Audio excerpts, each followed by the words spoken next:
Hello people of YouTube and welcome back. So in this next thrilling installment of What Tat Did Eddie Pick Up Next, we've got quite a lot of nice juicy bits for you. Some going all over the genres at the moment. Not genres, the systems. From old 8-bit to modern retro inspired sort of games. Actually, is it? I don't. Actually, there might not be. I can't remember. I just got a stack in front of me. But yeah, this is going to be the last lot, I think, until we get to what everyone's waiting for: the mind gold that has happened from Craig's Here Again. The big box I'm looking at over there. That's why I'm looking down there. Not just. I'm not reading my lines because that would be stupid, wouldn't it? But yeah.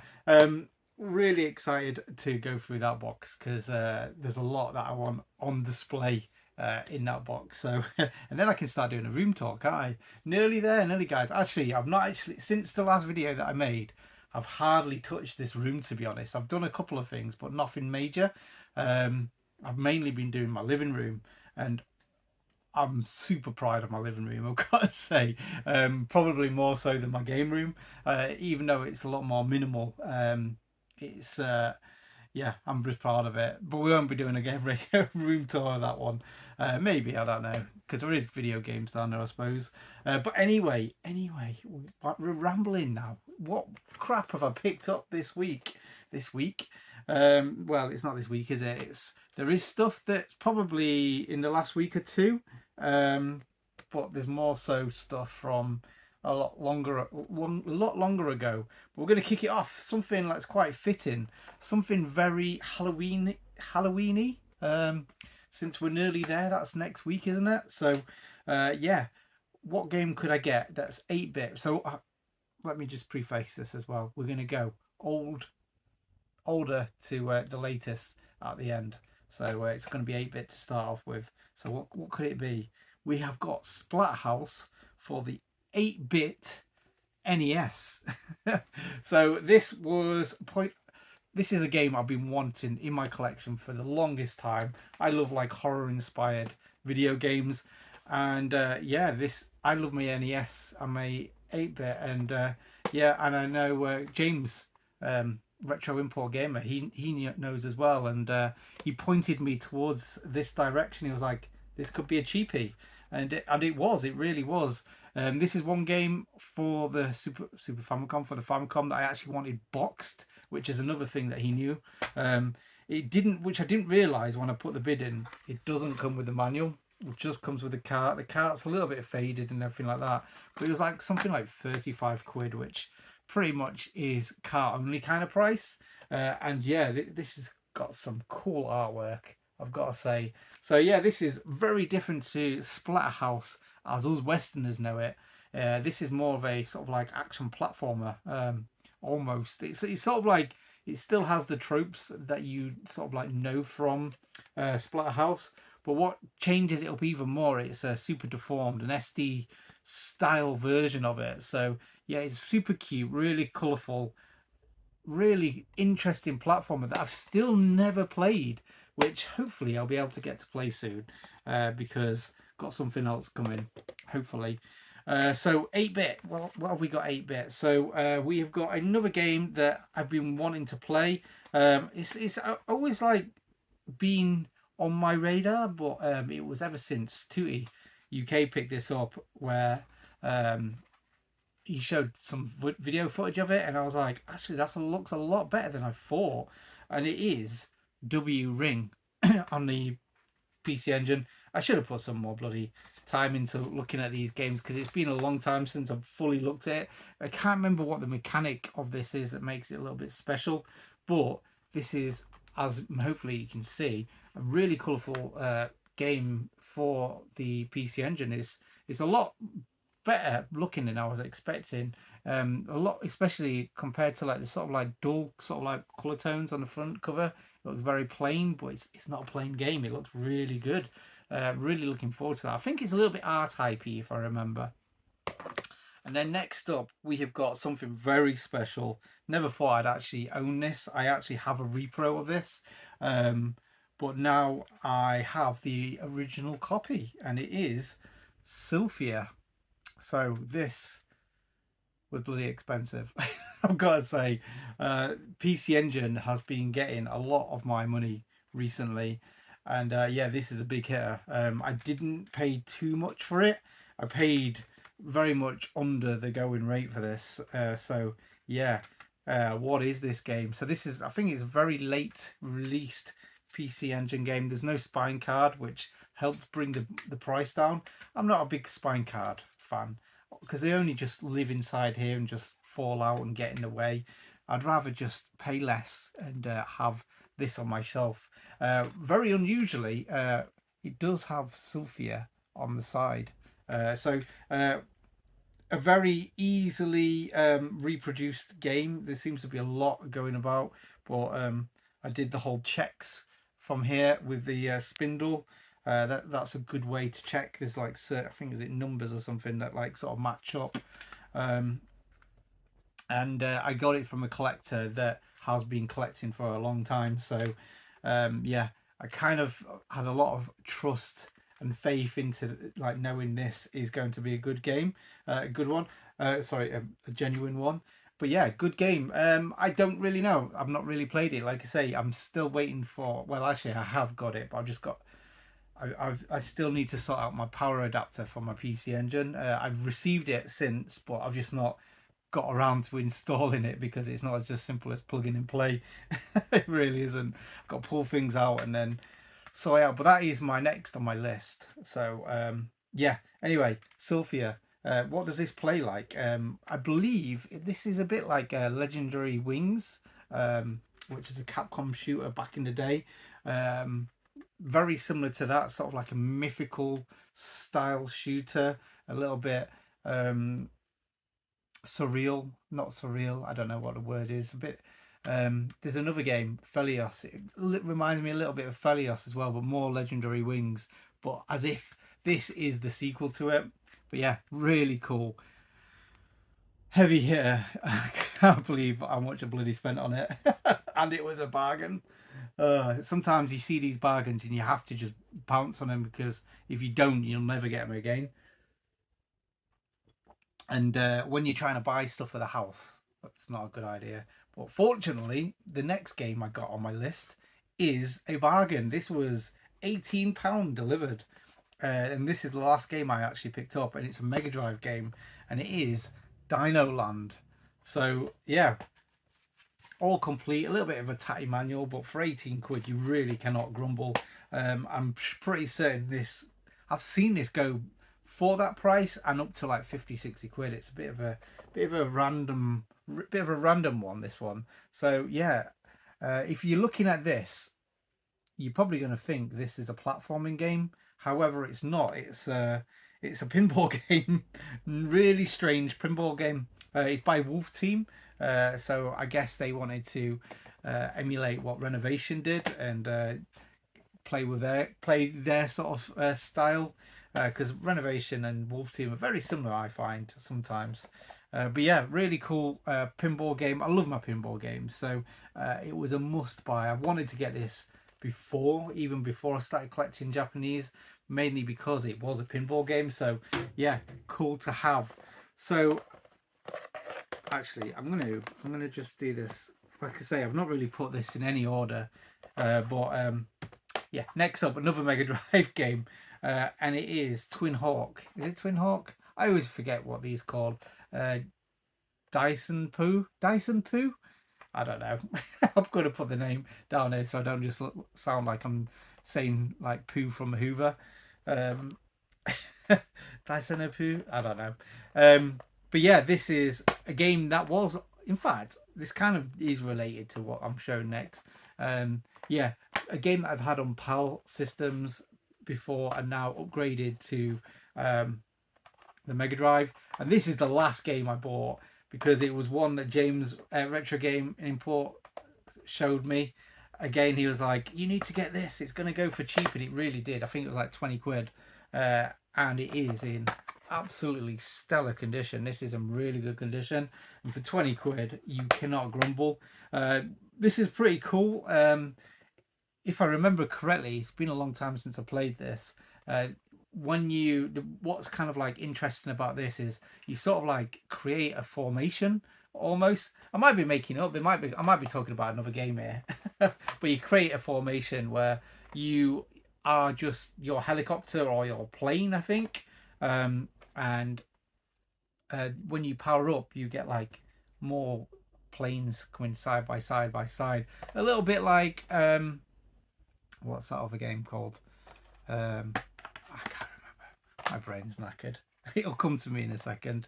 And a really expensive Mega Drive game, but also very cheap on the 8-bit micros. But yeah, really pleased. Thanks for these recommendations, James. But like I said, I need to concentrate on my house next, so I need to stop buying these amazing games. Now, these lot didn't cost me anything. In fact, they probably paid for them 2 games. And the reason why is because I was selling my PAL games to then get Japanese ones, and a lot of these cost less. In fact, all of these, maybe not all of them, cost less than the PAL version. So I was kind of making money to after selling and then buying these. So yeah, it kind of went towards more games. So yeah, I'm pleased. So the first one, Cheeky Boys. Yeah, really love this game. This is Capcom platforming at its finest. I really don't know what I prefer, the box art for the Japanese one or the box art for the PAL one. I really don't. This is really bright and colourful. However, the other one's just like sort of like straight to the point. It just has the characters. Yeah, I'm not too sure, but either way, this is a fantastic game. The long story of how I wanted this, I always remember seeing this in magazines. Always saw it and just never got it. I could never find a copy of this, and when I did, I would like have probably got some other games, so I couldn't afford to get it at the time. And then it was never at the place at the market that I used to go to again, because it was I think quite a sought after game even back in the day, just because of how cool it looked. It really did, and it really still does now. Yeah, so when I started collecting again, this was the first game I went to get. And then when I sold all that collection and started getting Mega Drive games again, I had to get it again. So yeah, I sold that game. I think I made about £5 or £6 more than what I paid for this. Not much, but it all helps, doesn't it? So this is all complete. It's got bubble wrap in it for the manual. Not too sure if I'm a fan of that, to be honest, but you know, yeah, really pleased. And that's got some crazy artwork on the spine, hasn't it? So really pleased with that one. This one was a must. Like, this was pretty much what I paid, what I sold the PAL one for, paid for this one. I think again maybe a £5, maybe I made a £5. I actually bought the PAL one from Big Game Al. So thanks for helping me get this copy. And it is Dai Makamura. What a game! So in the PAL territories, you probably already know it's Ghouls and Goblins, isn't it? Ghouls and Ghosts, sorry. Even though I'm a massive fan of these games, I always get the names mixed up, always. But wow, look at that artwork. That box art is so much better on the Japanese one, especially the back of the box. Look at that, that's so cool. It sort of like doesn't have that cartoony vibe that like you used to, but there's something special about it. Like I've absolutely adore the box art of this. That being said, the Mega Drive version, the PAL one, is still very iconic. It's not like this absolutely pisses over it, because a lot of it is the same art style, and sometimes that framing of the PAL games does make a difference. I actually don't even know if I'm recording. I am recording. That's a good job, isn't it? But yeah, really pleased with that one. Thanks, Big Game Al, for helping me on my way. Next up, we have got another upgrade, and it's Tatsujin, which Truxton, yeah, you all knew that. Yeah, that's good. I still can't work out what name I prefer, Truxton or Tatsujin. I kind of like Tatsujin. It kind of rolls off the tongue a little bit easier, doesn't it? But yeah, again, fantastic box art. It's just that full cover look of it. Looks very late 80s, doesn't it? Really cool. This is a shooter that I think a lot of people have played and not really mastered because it is so bloody brutally hard. Like some days I can do really well in this, and some days I can't even get past them two bloody mid bosses on the first stage.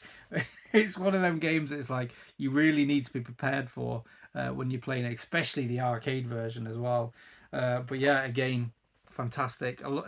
Especially the spine. It just draws you in, doesn't it? When you've got a lineup of games, you come in straight to this game, aren't you? You really are. So fantastic. Got some bit of sprite work on the back.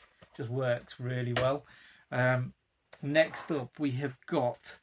When I was saying a lot of these games cost less than the PAL versions, this one was definitely cost more. I think this cost about 10-15 quid more than what I saw my PAL version one. And it's Shadow Dancer. That being said, it's relatively not like expensive or anything like that. But yeah, it's just nice to have something to have been able to sell to get these. But this, wow, the box art of it. This is probably my top favourite box arts for the Mega Drive, I think.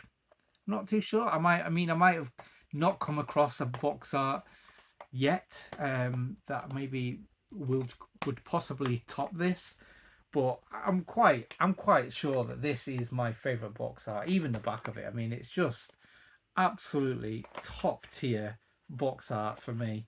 Love it, absolutely love it. I think it's like just the colour work, it just works so well. You've got like the Statue of Liberty, you've got like a bit of lightning. What a game. This game has a lot of memories to me as well. I absolutely love this game. And I think I've told this story many times before, but just in case you've not heard it, I was on a TV program called Games World Live, and I got to the final of it on that episode. I was on the telephone. I wasn't actually in the studio or anything. I had to play the games on like the telephone pad and somehow got through. But yeah, I got to the final and it was all questions. And much like I am now, I get like brain freezes and stuff like that. And they showed this game and it was like, what is the name of this game? And I said something stupid. And and I lost the episode and got like a booby prize of like Barbie games. But like when it all finished, I went into the room and my mum was like, how did you not know it was Shadow Dancer? It's your favourite game. And I was like, I know, but I just could not think at that time. But yeah, like back then, absolutely this. I love that. The use of the dog in this game. Oh, fantastic. And again, all complete. I can't remember if I showed Tatsujin, but they're all complete. I think that's what I'm going to be doing. Like all my absolute favourite games have to be complete. There's no two ways about it. But I'm going to try. I'm not collecting the same way as I used to, even though it probably looks like I am. But I'm really limited what I want to collect. So I might as well get it right, haven't I? Rather than just having games to enjoy, just having, well, that's all I'm doing. But yeah, look at that spine art. Look at that. That looks absolutely fantastic. Really does. So next, I'm going to have a bit of a sip of juice. Next up, we have got more Sega, but we have surpassed the Mega Drive. I'm going back to the Sega Saturn. I said I wasn't going to collect any Sega Saturn because I just sold a boatload of Sega Saturn games. And yeah, now I just bloody bought this one again. And it is Salamander Deluxe Pack. And this is mainly for Salamander 2. Because I couldn't live life without having this back in my collection. It just wouldn't be right. Even though I've got ways to emulate it, I just had to get this back in my collection. I really did. I really do. It did have the disc, but it's got the spine card. Oh, yeah, there we go. It's got the disc in there. Oh, it's got broken spindles. That's why it did that. That's a bit of a shame. I wonder why that was. I'm sure it wasn't before. But yeah, I pretty much got this for the price I sold my previous copy for. What an idiot. What an absolute idiot. And I sold that for a good price, to be fair, I think. But yeah, so me and Dylan went to Arcade Club in Bury quite a few months ago now. And I was trying not to buy anything. And me and Dylan was playing a lot of this while I was there. And I just had a look on eBay.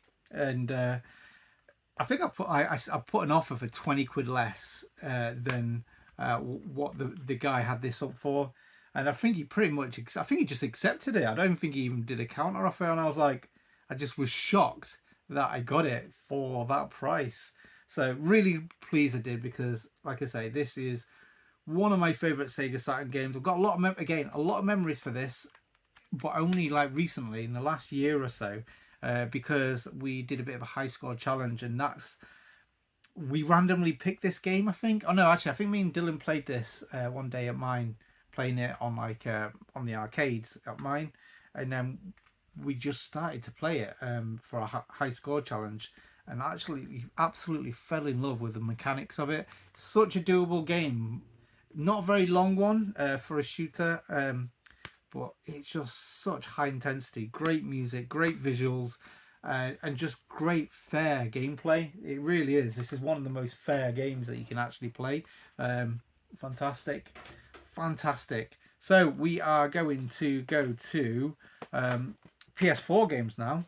So I've been doing really well going to my local CEX.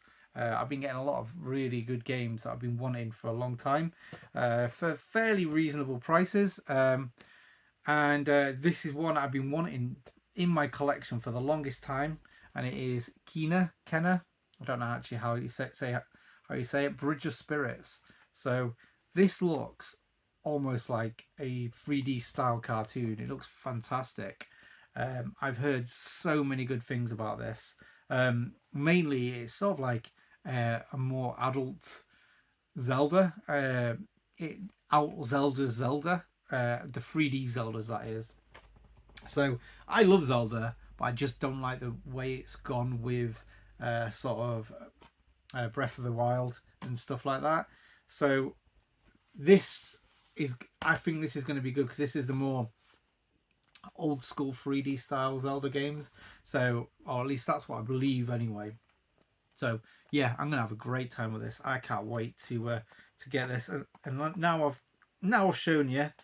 I wonder what the price is this now. I wonder if it's gone down or if it's gone up, or if it's just stayed the same. But because I can't remember, this was about 2 months ago when I got that.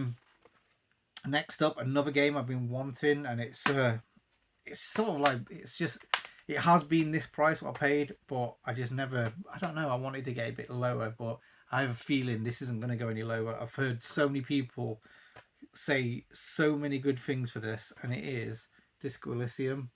So I just noticed, I don't know if this is the same as what most copies have, but this has got like quite a lot of languages on the back. It does say it starts off in English, but then it's got like French and other languages. So yeah, what this I believe is sort of like an RPG, or at least an adventure game, set in sort of like a cyberpunk, steampunk sort of world.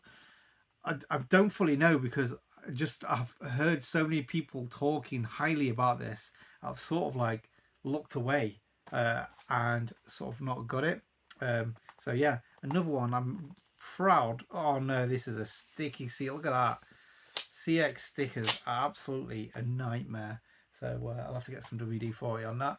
But yeah, really looking forward to playing that eventually once I've gone through my massive backlog.